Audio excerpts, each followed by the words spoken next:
deviating halfway through is one of the most hardest things that I've done. I think having a baby is easier than this. So I've made the decision to scrape everything off and start fresh. Hello, beautiful. I see this beautiful salmon in front of me. I'm going for the salmon. I'm making kebbeh, which is fried salmon kebbeh. I've had to deviate my plans. So I'm keeping my other stuff as it is, see what I can use that I've already cut up. And I'm going to attempt a salmon fried kebbeh. So that will be a salmon outer case with the butterhorn wheat. And then encased in it will be all of this, plus mincemeat filled in. It'll get deep fried, look like a little footy. When I usually make kebbeh, we take our time with it to bind it and get the right pasty texture. If you do not get the right texture, you risk it being too dry, or you risk it cracking and falling apart while you're frying it. But I'm in deep. I need to do it. How are you going, Samira? We'll find out in the end.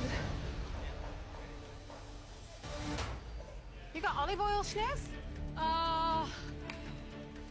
You got it. The best. You know Thank me. You.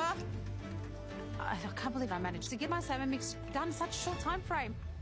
And then I'm using the mince. For the filling of my kebbeh, within a kebbeh, you technically have two textures, the crusty, crunchy exterior with the surf, which is the salmon, with the moist interior with the turf, which is beef. That's full of flavour. I've got the kebbeh in the oil. You're doing really well, babes. I need to rotate this kebbeh to the other side. Okay. If I see cracks in there, if this falls apart, it could mean my time is up in this kitchen.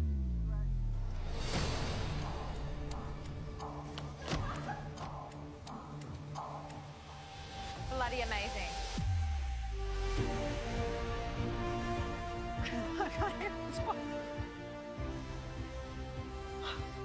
I am so satisfied right now. It's crispy and it's held together.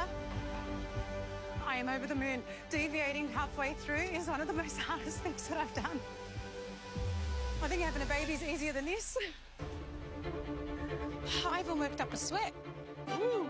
Come on, Samira, bring it home. I'm done, just frying now. Go, Samira. Thank you. Good job, girl. I'm feeling so anxious. I am super proud of what I've done. I think pivoting was definitely the correct decision. Pushing boundaries through Middle Eastern techniques and through Western foods. And if it isn't enough, that's okay.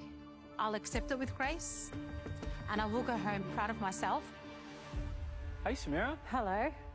What's the dish? Salmon kebbeh. It's not lamb and scallops. What happened? Nope. When you two lovely humans came over to my bench, after hearing what you both had to say about do they marry, I had to face reality. I was trying to pick an easier way out to be safe. And so you flipped to this. Salmon kebbeh. Right.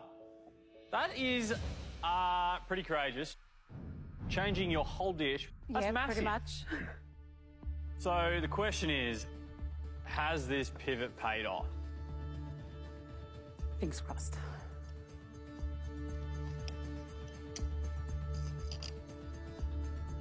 So you minced the salmon? Correct. Wow. To have it balanced out.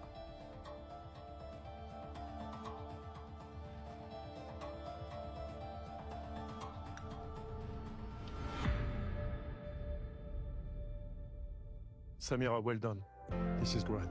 To come up with something at the last minute with this, and to do it so well, to mince salmon, and to cook it with minced beef, and to end up as a heart inside those lovely kebab. It's just your tiny yogurt, pomegranate, the texture. It's a cushion of flavors and pleasure. So it's been an honor to enjoy this. Thank you. Thank you. I think that this kebbeh is the start of something really beautiful and really exciting. I had memories of salmon patties of my childhood. I think you could go harder on the salmon to give a little bit more fishiness, to lean into that oiliness. You blow me away. It's wonderful. Thank you. When you talk about a primary cut of lamb going with a luxurious scallop, it doesn't do much for me because I know it's going to be great. For me, what makes me so excited is you're using essentially secondary cuts. This dish becomes something that a fishmonger, a butcher, somebody in a deli can grab onto this and go, hey, all the tails or all the collars or all that ground beef trim and stuff, why don't we make that kebbeh that we saw on MasterChef? We could sell that and we could get a return for what is otherwise going to go to the wayside. Overall, incredibly intelligent and impressed. Well done. Thanks,